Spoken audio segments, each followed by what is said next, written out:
पता नहीं चिराग को क्या हो गया है। वो इतना स्ट्रेंज क्यों बिहेव कर रहा है? कोई ना कोई बात तो जरूर है जो वो हमसे छुपा रहा है, वरना वो हमें इस तरह अवॉइड कभी नहीं करता। मुझे समझ में नहीं आ रहा है यार, ना ही वो हमसे फोन पे बात करता है और ना ही घर पर मिलता है। Oh, so he is not been home. I am sure घर पे किसी ना किसी से बुलवा देता होगा कि वो घर पर नहीं है। व्हाट्स इट पंचम? मैं तो पहले से ही कहता था कि दाल में कुछ काला है। हमें किसी भी हाल में चिराग से पता करना होगा कि आखिर मामला क्या है। मेरा जब से हम लोग वहां से लौटे तब से पंचम मुझे एक ही सवाल पूछ रहा है, हम लोग कहाँ गए थे, क्यों गए थे? मुझे लगता है पंचम को हम पे शक हो गया है। शक? चिराग, कैसा शक? नहीं मीरा, तुम्हें जिस बात का शक लग रहा है ना, उस बात का उसे शक नहीं है। वो तुम्हारी साइट सीइंग कहानी से कन्विंस नहीं है मीरा। तो ठीक है ना चिराग, मत कन्विंस होने दो, लेकिन मेरी बात सुनो। देखो, झूठ तब तक झूठ रहता है जब तक हम उस पर से सच का पर्दा नहीं उठाते। और तुम्हें मेरी मदद करनी होगी। Nothing doing. वो सब ठीक है मीरा, फोन पर तो मैं पंचम को किसी भी कारण से टाल देता हूँ, लेकिन वो मेरे सामने आता है और वही सवाल मुझे फिर से पूछता है, तो आई कांट, मैं उसे झूठ नहीं बोल पाऊंगा। चिराग, तुम उसे झूठ बोल पाओगे क्योंकि तुम्हें मेरी कसम है। चिराग, तुम्हें मेरी कसम है। ये भी कोई बात हुई मीरा? तुम बार बार खुद की कसम देती हो, मुझे इमोशनली ब्लैकमेल करती हो। अच्छा ठीक है, रोना नहीं, अभी नहीं बताऊंगा, लेकिन सुनो, इस बार मैं अगर अपनी दोस्तों की नजरों से गिर गया ना, तो इसकी जिम्मेदार तुम होगी, सिर्फ तुम।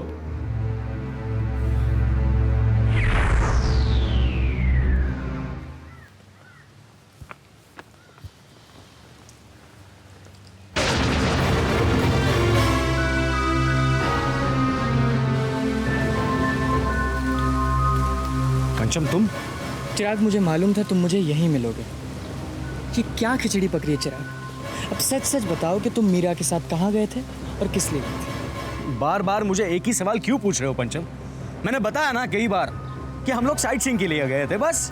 तुम सच नहीं कह रहे। तुम्हें झूठ लग रहा है तो मीरा से जाके पूछ लो। चिराग, तुम्हें अच्छी तरह से पता है कि आजकल मीरा मुझसे सीधे मुंह बात नहीं करती। वो मुझे सच कभी नहीं बताएगी।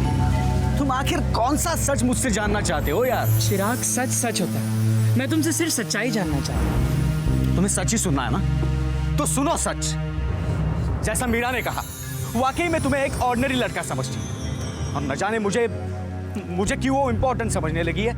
इसीलिए वो ज्यादा से ज्यादा वक्त मेरे साथ गुजारना चाहती है, बस। चिराग, ये सच नहीं। इसीलिए तुम्हारे हॉस्पिटलाइज होने की उसने कोई भी परवाह नहीं की, मेरे साथ बाहर घूमने का प्लान बना लिया। चिराग, तुम झूठ बोल रहे हो। जो खुशियां उसे तुमसे मिलती थी, वही खुशियां मेरे साथ से मिलती है, बस। ये बात मैं नहीं मानने वाला। तुमको मानना है तो मानो, नहीं तो मत मानो, लेकिन यही सच है। चिराग, इंसान का चेहरा उसके दिल का आईना होता है, और तुम्हारा चेहरा मुझे बता रहा है कि तुम झूठ बोल रहे हो। तुम कोई बहुत बड़ी बात छुपा रहे हो मुझसे। ये तो गले पड़ने वाली बात हो गई यार। चिराग, तुम्हें हमारी दोस्ती की कसम।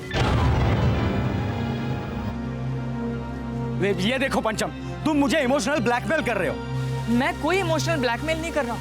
मैं तुमसे सिर्फ सच्चाई जानना चाहता हूँ और तुम्हें हमारी दोस्ती का वास्ता दे रहा हूँ। अरे भाड़ में गई ऐसी दोस्ती जिसमें एक दोस्त दूसरे दोस्त पर शक करता है यार।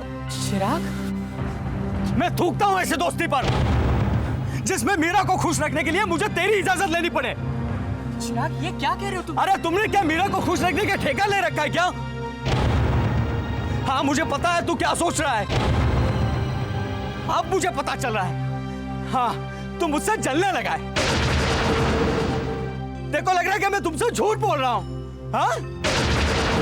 अरे इससे अच्छा तो मैं तेरा रिश्ता तोड़ दूं। नहीं चाहिए तेरे साथ दोस्ती। बाहर भी गई तेरी दोस्ती। Good bye.